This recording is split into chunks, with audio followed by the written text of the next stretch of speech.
Next up, we've got Anatoly and Aggro standing by. They're going to be bringing us up next, Valance Squadron versus Lion Guard.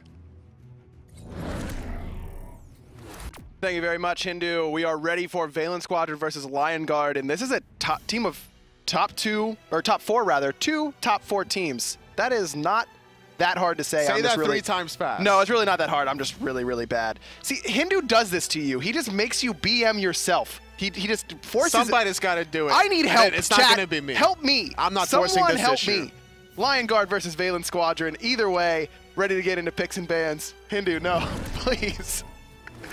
So Valance Squadron, the top team in Europe right now, look very, very strong overall. And like I mentioned, they love this double hunter, triple guardian sort of comp. It's very difficult to lock in who's going to play what god. You know, you have your 2 hunters, you have your guardians. Is they going to go solo? Is they going to go jungle even? Because they have Cherryo on the side of Valance Squad. Like, where is these guardians going to go? So Lion Guard already taking away these guardians between Khepri and Fafnir. 2 gods that are very, very key to that composition. Like you mentioned, Cherryo loves the Khepri in the jungle, though Xaliea can play it in the solo lane as well. And then BigManTingz on this Fafnir, that coerce sets up so much for a double hunter composition. Buffing their attack speed and damage, so key to burning down objectives. So 2 Guardian bans right away there. Susano going to be locked in for Lion Guard, but they do not have Frezzyy today. Much like how Yaman on vacation right now, Frezzyy doing the same for Lion Guard. The jungler not going to be here, so it's going to be Dzoni or Dzoni or Zone or Dzoni. Whatever you want to say. The D-zone. D-zone. We're just going to say D-zone. You know, the best zone is the D. Big defense. Like, you can chant like defense. Yeah, defense. Defense. Dzoni. Dzoni. Yeah. Either way, Khepri and Zeus being locked in for Valance Squad. I could see why Tom likes casting with you so much. That was a total Tom thing to do, wasn't it? Yeah, absolutely. Whatever. So responding to the Khepri and the Zeus, going to be the Sylvanus, because you never know really with Valance Squad what they're going to do. They could actually play Khepri in a different role besides Guardian, so taking that option away. Very traditional composition so far, though, right now for Valance Squadron. Zeus, Hunbat's going to be your mid-jungle combination. Papa Lawbster, one of the best Zeuses in the world, though I am a little bit ahead of him on the Zeus leaderboards, and he made sure he pointed that out himself, I'm just saying. It wasn't me. Neith and Vamana, the first 2 bans here. Poseidon, the mid-selection for Lion Guard for ShadowNightmare. He's been very, very comfortable on this Poseidon pick early on in Season 4. Really, really likes just the AoE potential. Going to see more bans here. Neith and Fenrir locked in away from Lion Guard Esports. Vamana and Odin, 2 solo laner options away from Mr. Xaliea. Not going to have those options available. Great idea to ban away the Odin. Making sure that it's so easy for Sylvanus and Poseidon to stay alive in these teamfights. And Anhur going to be the selection there for Funballer. Has been so comfortable on this god. One of the keys to the double hunter composition that Valance Squadron really have been running quite successfully, like we've mentioned. But this one, very, very traditional across the board. You've got some great early game, some great mid game, and your late game's always going to be strong when you've got a mage like Zeus on your team. Medusa and Tian are going to round out the draft here for Lion Guard Esports. They've got plenty of AoE damage across their roster, as well as good burst. I really like the draft that they put together. And the great balanced squad from Valance Squad of this roster. It's something that they're able to adapt and change on the fly as well. The fact that they're not doing their double hunter, triple guardian strategy as well, which was started out by Eager as well way back in the early days of Season 2.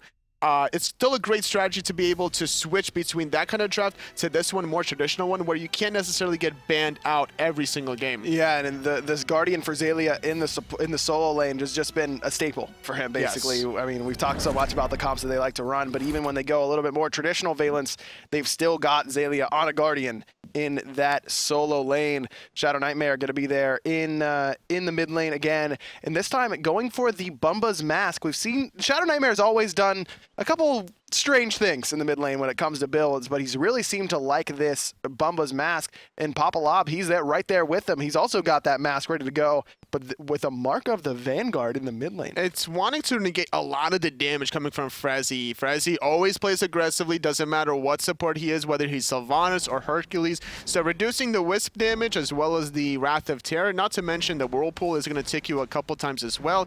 You have Dzoni playing the Susano that's going to be doing a lot of damage with the Jetstream, having the Bluestone Pennant. So this is something that Lawbster has been doing as well in the past before, going for a more physical defense-oriented style. I really do like it. Oh, I love the impale there from Funball. Pushes Frezzyy into the tower, and the body block from BigManTingz. What a cheeky first blood. Funball comes behind and able to push Frezzyy underneath the tower. Valance Squad has done their homework. They know a best way to exploit the early start from this duel lane from Guard. In fact, a lot of teams like to do this early start as well. If your opponent's duel lane is not in the lane, you might as well just sit on that tower line, and that's a great play here, picking up the Anhur, pushing them into your tower. Those 2 tower shots, even the body blocks secure the kill. Frezzyy, again, early death despite the meditation.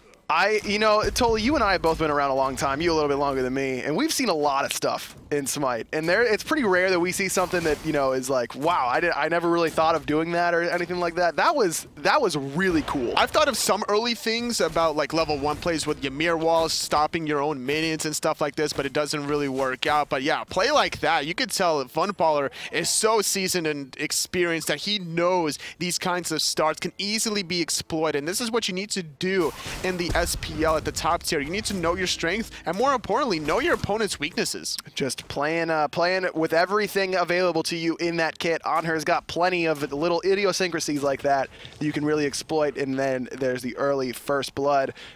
Solo side, not going to be a whole lot to write about here in this matchup, I think, Toli. Xing versus Tier. Tier's got a little bit more pressure in the early game, like you mentioned last set. Anytime you go Warrior versus Guardian, the Warrior's going to have the advantage early on, but Xing eventually will bring that damage. Frezzyy taking a little bit of poker with a nice pull from BigManTingz, and like you mentioned before in the solo lane, it's all about the base damage coming out of Ducky on this Tier. Once that Fearless Power Cleave combination gets maxed out, Xaliea has to be really mindful about that. Despite having a lot of HP 5, that's going to help you out the longer you stay in the lane, but in between the waves, when there's nothing to use your passive on, that's not going to help you survive against a Tier. Not quite, but once you get into those later stages, we saw just exactly how much damage Dimmy was doing with it. Kalas also had an excellent showing on this Xing. Cherryo's made the rotation to the left-hand side, trying to make something happen for his team, but he's not level 5, not going to be able to find any sort of damage there. Just trying to get a little bit of pressure. This is Cherryo just seems to have these different routes compared to what the other junglers like to do. We saw him start at the enemy red buff and then immediately come over to dual lane side in a set earlier this split. He just always has, you never know exactly where Cherryo is going to be. And that's what you have to do as a jungler. Adapting was able to make a lot of pressure in the early game, in the last set rather, on that Fenrir, making sure that he stripped away the back camps and then finding that early kill. And Cherryo has been doing a great job as well, making sure that you don't really know where he's going to be at any time of the map, even backing before Dzoni, who's actually got word that his name is actually not Dzoni. His name is Johnny. Oh, going for Johnny. Well, Cherryo's going for those fire elementals there in that pit. Looks like he used Fear No Evil and got the big one, but meanwhile the Gold Fury started up on this left-hand side. Both Lawbster and Funball's ults have been used, and it is going to secure it. Valance already have the first blood, and they'll get the first major objective as well. Gold Fury goes the way of the red squad. 1,600 gold in the lead now. That's one of the advantages that you can use between 2 ranged characters on the Gold Fury. You can kind of split the Gold Fury in 2 different ways, where one person takes it for a little bit, resets it, and then whenever that person resets it, you make sure your secondary ranged character is still in the circle to have leash aggro, and then you're constantly resetting the Gold Fury onto each other, making sure you're not actually taking damage, but you're still holding on to aggro, and it's a good way to really get an advantage of that mechanic. Yeah, absolutely. You can really do the Gold Fury without taking any damage whatsoever between 2 ranged characters if you've got the time and space, and Valance had plenty of both in that scenario, able to snag it away, no problem whatsoever.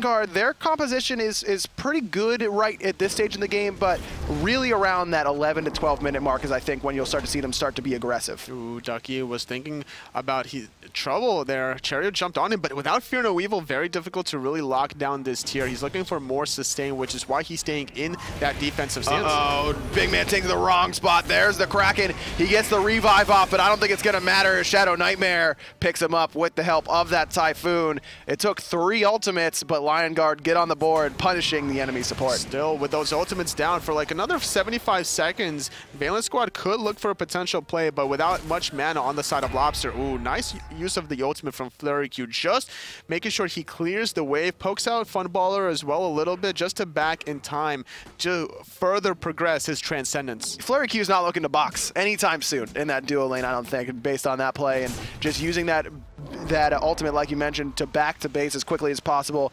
and get the maximum amount of farm. It's going to allow him to reach this wave before losing anything major. There's the Fear No Evil onto Ducky, but a beautifully timed Lawbringer gives him that CC immunity that he needs to get out of danger. But it's going to be Cherryo invading the blue buff. The tier onto Ducky. He's going to have a little bit of sustain issues now staying in that lane. 70 seconds remaining on his teleport, so 2 more waves. This could be another attempt here from Guard to really shut down this tier, because even if they don't find the kill here, if they force him to back, that's going to allow Xaliea to get at least 1 extra wave on this tier player. Cherryo lurking in the jungle, trying to find something in the middle lane, but the walls are good there. Funball with a nice impale, and now he's going to jump forward, looking to find the kill onto FleuryQ. Desert's Fury needs to find a majority of these spears, finds most of them, but then can't find the auto attacks to follow it up. FleuryQ able to escape with his life, but is forced to back and miss a wave. And that's the most important part. It doesn't matter if you get the kill or not. You make them back, they're going to lose about 125 gold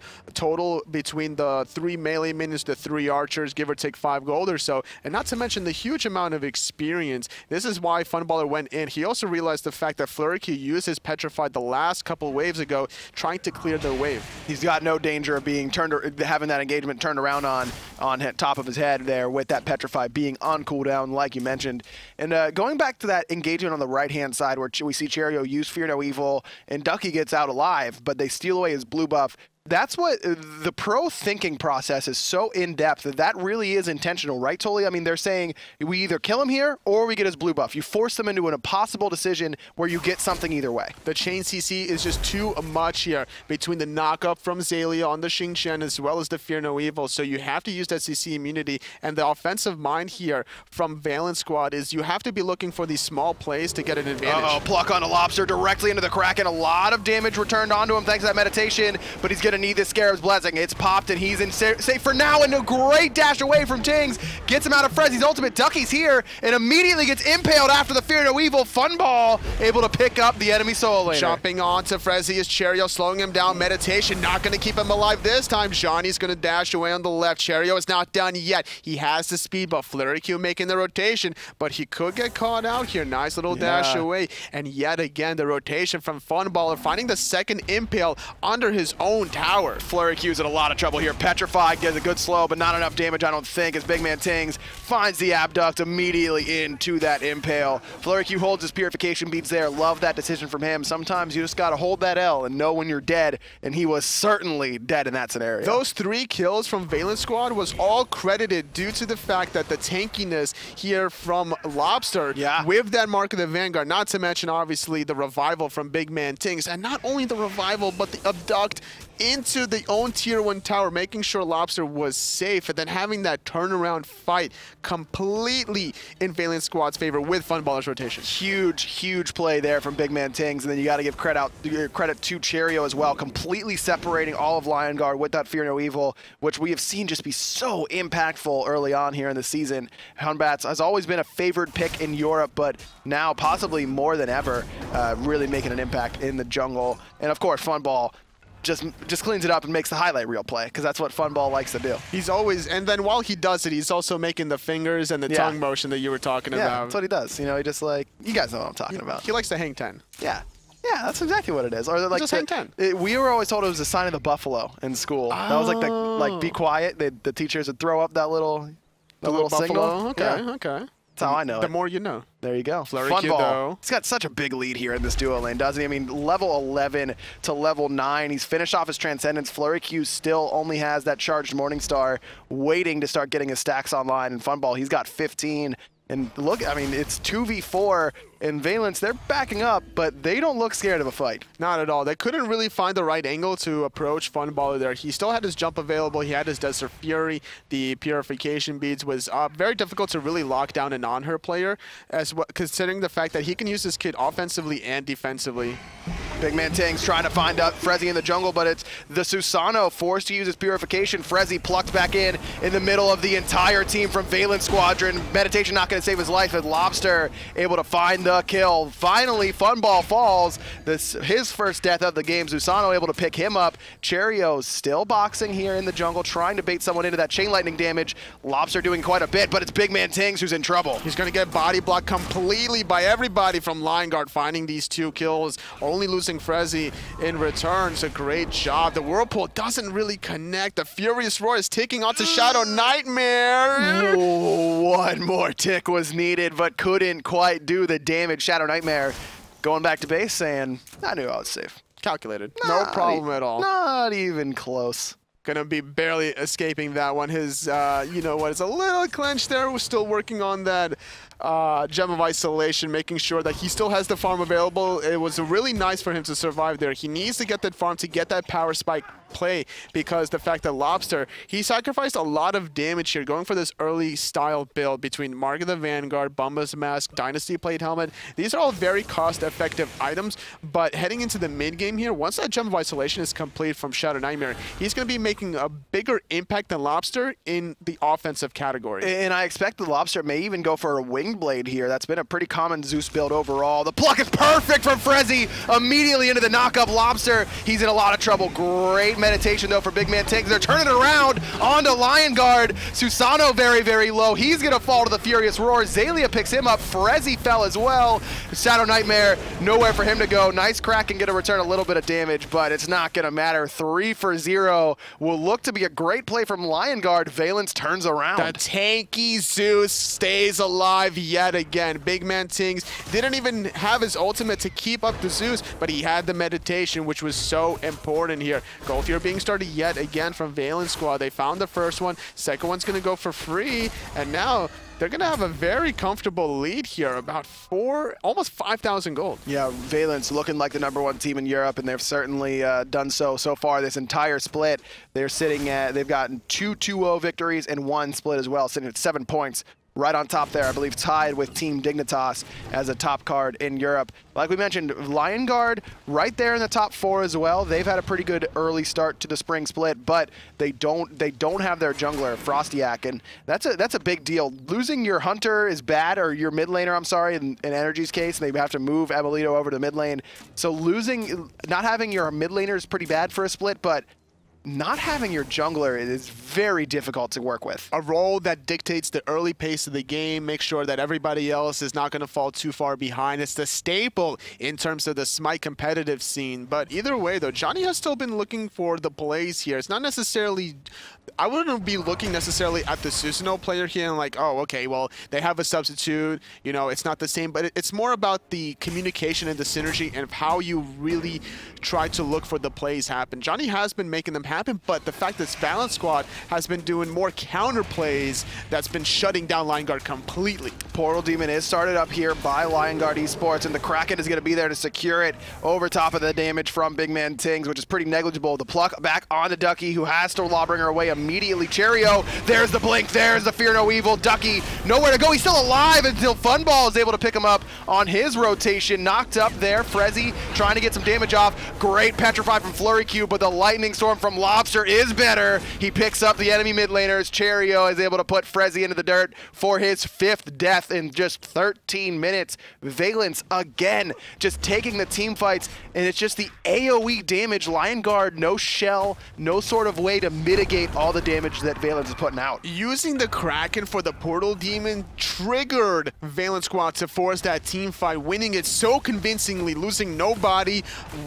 making sure they found 3 picks. They get the tier 1 tower in mid. Now they're going to go for the tier 2. Minions are here. That's going to be another 1,500 gold in their pocket, and they're riding off of a huge momentum wave. Valance Squadron just looking strong here, 11-3, but Lion Guard used the portal and started the Fire Giant, but BigManTingz knows they've got a ward. In fact, Valance Squadron do it now. ShadowNightmare, you're going to have to pay for this one, I think, my friend. There's Ducky. Actually, BigManTingz the one taking the majority of the damage so far. Funball forced to jump in. Nice Chain Lightning and Detonate combination from Lawbster is going to put the jungler substitute into the ground. Ducky trying to run away as ShadowNightmare has been plucked back in by Xaliea. Shadow just trying to buy himself a little bit of time. Nowhere for him to go as the veteran mid laner, Lawbster, 5-0-5 on the Z-Man. That Fire Giant was so ambitious coming out of Lion Guard. They feel mentally that they're so far behind that they have to go for this home run play, this Hail Mary that just wasn't going to work out for them, utilizing that portal. Luckily for Valance Squad that they still had a ward there, and they were able to take out the tier 1 and tier 2 mid tower quickly enough to be able to make that rotation back into the Fire Giant jungle. Tier 1 tower falls on the right. Another 500 gold for Valance Squadron. Not that they needed it. They're up about 8,000 at this stage of the game. We're only 15 minutes in right now, and the real big scary number, 9,000 experience, basically the difference between Valance and Lion Guard. What went wrong here for Lion Guard, Tolly? Because this game really hasn't felt close since the beginning. It's a combination of Funballer making great plays in both the dual lane and in mid lane with his rotations. On top of that, the tanky Zeus that just hasn't been able to die, paired up with BigManTingz on his Khepri. And on top of this, these counter engagements from Cherryo with the Fear No Evil has been winning these teamfights for Valance Squad so efficiently that we see this huge level lead as well between these two mid laners, despite going for a more defensive style. Now finishing off the Spear of Desolation for Lawbster on the Zeus. He has the damage now, whereas ShadowNightmare, he's level 12. Now granted, he has his power spike with the Gem of Isolation, but it's no match if you're not going to kill the Zeus anyway. No, it isn't, and no Wing Blade needed for Lawbster right now. He's so far ahead that he's not even worried about a defensive option, just trying to push that lead. Funball, he's eating a big rotation here, but it's actually Dzoni who's eating the Impale directly into the wall. The rest of Valance Squadron on the way to support their Hunter player. There's the bounce in. Cherryo's going to teleport in. There's the Fear No Evil, but a great knock-on from Frezzyy. Stops the damage onto the jungler. No pull there for Frezzyy, and there's the Lightning Storm. Enough damage there. The Rising Dawn able to pick it up for BigManTingz. Frezzyy, another death. 0, 6, and 2. Not only finding the pick onto Frezzyy, but getting ShadowNightmare very low, as well as FleuryQ having to back off. It's going to secure this Tier 1 tower on the left. It's only Ducky here on the Tier 2 tower, and there's going to be a few minions here for Valance Squad to be able to really burst this quickly. And you see Valance doesn't have a whole lot of ultimates, and Lion Guard does, but Ducky...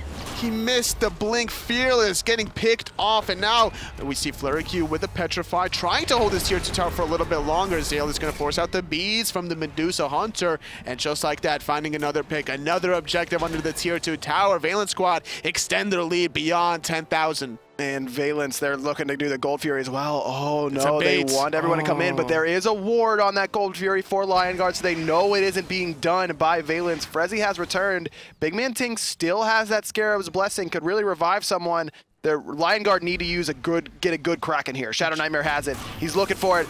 And he just gets plucked in. There's the Kraken, doesn't do any irrelevant damage, and Lawbster immediately puts him down. Dzoni trying to run away. Xaliea is not going to let him. That's another 2 kills the way of Valance, just baiting it in. Lion Guard is on a conveyor belt right now into the hands of Valance. Lawbster is on line with his build, level 16. If we look at the player damage really quickly, we're just going to see how his tanky build doesn't matter. He's been able to dish out so much damage just with the ultimate, the Chain Lightning. Everyone from Lion Guard is too grouped up, but it's too difficult not to be when you're trying to contest the Gold Fury. That's just I mean, we see so many Zeus is going for this sort of tanky-oriented build, knowing that they can do enough damage anyways because of the high base stats that Zeus has.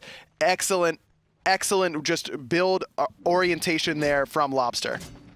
We see Ducky trying to get something back for his team. The speed buff going to get started off. They know that the Portal Demon is being done, but with all this experience deficit, you just got to give it up. The Fire Giant could be looked at afterwards. Everyone from Valance Squad is thinking about backing off here to use the portal to spend a little bit of their gold in hand because they have 13,000 gold lead. They've got a lot of gold to spend, totally. There's no doubt about that. Lobster's got the red buff. Cherryo's got the speed buff. All of Valance looking to fight at this stage. Even BigManTingz is the same level as Ducky. The enemy solo laner, the same level as your support. That's a feels good man moment. Definitely feels good for Valance. Not so feels good for Lion Guard, though. They are already struggling a little bit in this split, I would say, so far for them. 5 points, finding 1 victory and 2 splits, but it hasn't been against anybody really noteworthy, and this is like a true test for them against Valance Squad. Well, it's not going well so far as Cherryo's going to find the jungler in the mid lane and nowhere to go. Even for the mobile Susano, Cherryo finds an easy pick in the mid lane. And ShadowNightmare, he's done team fighting for now. I'm just going to go over here and get some gold. It makes sense, honestly. You just have to give things up and get anything back to delay the game. If you can cut the gold lead a little bit, but you delay the game by, like, let's say 5-10 minutes, you're still going to be getting your levels through the waves. As long as you're not sacrificing the Phoenixes in return, you could still hold out the game. But with the amount of lead that Valance Squad has, they're not going to give any wiggle room for Lion Guard to get back into this one. Not quite yet, at least. Right side Phoenix, Funball doing so much damage to it with how many items he has, and that Fire Giant buff. Phoenix falling very, very quickly. Finds the impale on the ShadowNightmare just to make sure that there's no one interrupting him while he's doing his business in the right side. Cherryo, meanwhile, has split pushed that middle wave into the Phoenix to create a little bit of extra pressure for Valance Squadron. Lion Guard, this is the time to take the fight. Valance doesn't have a minion wave quite yet, but they will soon enough. And BigManTingz is willing to tank it up and try and get it started here for Valance. Dzoni wants to look for the initiate, maybe finding a pull, but it's going to be Ducky with the Fearless after the Lawbster, but he gets pulled back in. Typhoon onto 2, then knock up into the Kraken, does a little bit of damage, but that meditation keeps everybody healthy. And Frezzyy, he's going to fall as well here, I do believe, unless Funball actually helps him out with that impale. No, Lawbster still going to be able to find him. Lawbster just walking into the Titan room, no fear whatsoever, and who could blame him? 7-0-8 for the mid laner, has had a killer game on this Zeus, top of the player damage charts as well. Lion Guard, that was a great fight for them. Their skills lined up well. They're just too far behind for it to be relevant whatsoever. Left side Phoenix falls. Both Dzoni and ShadowNightmare very, very low from the poke damage from Cherryo. Valance look to be thinking about what they want to do, but instead they're just going to back it up. No reason to force it. All 3 Phoenixes down. The Titan is at its most vulnerable state. They have the Fire Shine still for another 2 minutes and 10 seconds. It's plenty of time to back, find the items, find any relics you really want to use here, or rituals rather, finding the flickering ritual here for Lawbster. As if he wasn't difficult enough to kill, he's going to be even more difficult. ShadowNightmare. You don't get to get your own back camps. Those are Cherryo's back camps now, and you remember that. You remember that as you sit there for 38 seconds. Cherryo able to find yet another individual kill all by himself. He's found out in the jungle. Oh, the crits are massive. Dzoni trying to run away, trying to find some exit. But Xalia's waiting for you, buddy. No possible way to escape there. Dzoni actually got baited, purposely canceling his back as Cherryo, recognizing that the Susano was right around the corner. The damage is just too much to handle from this level 18 Batz, who just now finishes off his Heartseeker, selling off all his items. The Mark of the Vanguard was sold just to be able to take this rallying ritual to get back into this team fight. Cherryo's going to be here and ready to go. He teleported onto Lawbster, and I don't know if Lion Guard knows. No Frenzy, but I don't think they're even going to need it. Xaliea plucks ShadowNightmare out of his own fountain. The rest of Valance dealing with Ducky on the left-hand side, while the tanky members still trying to find that kill onto ShadowNightmare. Ducky is going to fall here to the hand of Cherryo. 23 kills now for Valance Squadron. There's the lightning storm. It puts Funball. Funball gets one. Lawbster gets another.